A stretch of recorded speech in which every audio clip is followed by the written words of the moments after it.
আসসালামু আলাইকুম বন্ধুরা, আশা করি সবাই ভালো আছেন। বেঁচে থাকতে হলে অবশ্যই খেতে হবে, আর খেতে হলে যেতে হবে বাজারে। কিন্তু বর্তমানে বাজারের যে অবস্থা, এমন কোনো জিনিস নেই যে জিনিসের দাম না বাড়ছে। সরকার পরিবর্তনের পর অনেক আশায় ছিলাম হয়তো আমাদের নিত্য প্রয়োজনীয় জিনিসগুলোর দাম অনেকটা কমবে এবং আমরা স্বাচ্ছন্দ্যে বাজার করে খেতে পারবো। দেখি উল্টো চিত্র, কোনো কিছুর দাম তো কমেই নেই, বরং সব কিছুর দাম আগের চেয়ে আরো বেড়ে গেছে। আমাদের সাধারণ মানুষের পক্ষে বাজার করে খেতে খুবই কষ্টকর অবস্থা হচ্ছে। সবকিছুর দাম যদি এভাবে বাড়তেই থাকে তাহলে হয়তো আগামী দিনে আমরা বাজার করে খেতে পারবো না।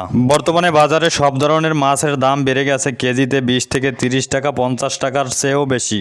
আর বাজারে মুরগির দামও বেড়ে গেছে দ্বিগুণ। আমাদের সাধারণ মানুষের পক্ষে নিত্য প্রয়োজনীয় জিনিস বাজারঘাট কিনতে খুবই কষ্টকর অবস্থা তৈরি হচ্ছে দিনে দিনে। আমাদের দেশের যে কোনো সরকারের কাছে আমাদের প্রথমত চাওয়া হচ্ছে আমাদের নিত্য প্রয়োজনীয় জিনিসের দাম কমানো। আমরা সাধারণ জনগণ যদি আমাদের নিত্য প্রয়োজনীয় জিনিস ক্রয় ক্ষমতার ভিতরে থেকে যদি কিনতে না পারি, তাহলে আমরা কোথায় যাব, কি খাবো তা এখন অনিশ্চিত। বাজারে গেলে সবজির কথা তো বলতেই নেই, এমন কোনো সবজি নেই যে সবজির 100 টাকার নিচে কেজি আছে। সব সবজির দামই 100 টাকার উপরে।